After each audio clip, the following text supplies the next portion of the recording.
పెద్ద police officer. ఆయన ఇంతమంది గురుకులాల్లో పనిచేసిండు. చాలా మందికి ఇట్లాంటి చెల్లెళ్లకు ఇట్లాంటి తమ్ముళ్లను 9.5 సంవత్సరాలు గురుకులాల సెక్రటరీగా పనిచేసి డాక్టర్లను ఇంజనీర్గా తయారు చేసిండు. తర్వాత ఆయనే చేసింది ఒక 10%, చేయాల్సింది 90% అని చెప్పేసి ఈరోజు రాజకీయంలోకి రావడం జరిగింది. కాంగ్రెస్ నుండి మల్లు రవి నిలబడ్డాడు, తర్వాత పూగుర్తు నుండి భరత్ ప్రసాద్ నిలబడ్డాడు. ఒకసారి ఆలోచన చేయండి. ఆల్రెడీ మల్లు రవికి ఇంతమందికి మీరు ఎంపీగా ఓటేసి గెలిపించిండు మన నగర్ కర్నూలు. గెలిచినాడు కానీ ఇంతవరకు కూడా రాలేదు. రెండో విషయం, మల్లు రవి ఖమ్మం, మన అరంపూర్ కాదు, మన మహబూబ్నగర్ కూడా కాదు. అదే ఈ ప్రవీణ్ కుమార్ సార్ మహబూబ్నగర్ బిడ్డ కాబట్టి ఒకసారి ఆలోచన చేయండి.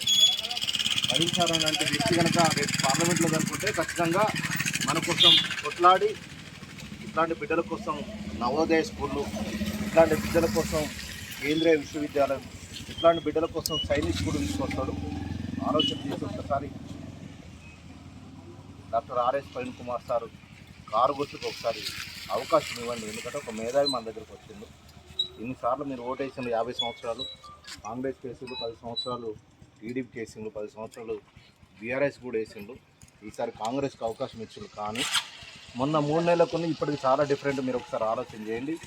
అది దళిత బంధు కానీ, అది రైతు బంధు కానీ, రైతు బీమా కానీ, గృహలక్ష్మి, తర్వాత మహిళలకు వచ్చేసి 2500 ఇస్తా అన్నారు. తర్వాత పెన్నైన ఆడబిడ్డలకు 1,00,000 రూపాయలు తులం బంగారం ఇస్తా అన్నారు. అదేవిధంగా రుణమాఫీ 2 లక్షలు వేస్తా అన్నారు.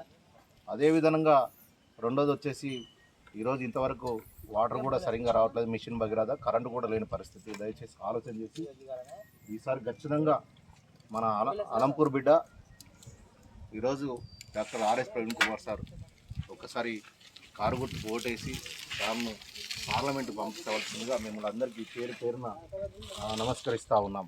మాది వరంగల్. మేము ఎందుకు వరంగల్ నుండి వచ్చి ప్రవీణ్ కుమార్ సార్ కోసం ప్రచారం చేస్తున్నామంటే ఆయన మేధావి, ఆయన గొంతు పార్లమెంట్లో అవసరము. అందుకోసమే ఆ మేధావి కోసం మేము వచ్చి మా భార్య పిల్లలను వదిలిపెట్టి వచ్చేసి వారం రోజులు బట్టి మేము తిరుగుతూ ఈరోజు ప్రవీణ్ కుమార్ సార్ కోసం ప్రచారం చేస్తాం. ఇది ఎవరన్నా వాయులాల మండల్, ఇటికల్ మండల్.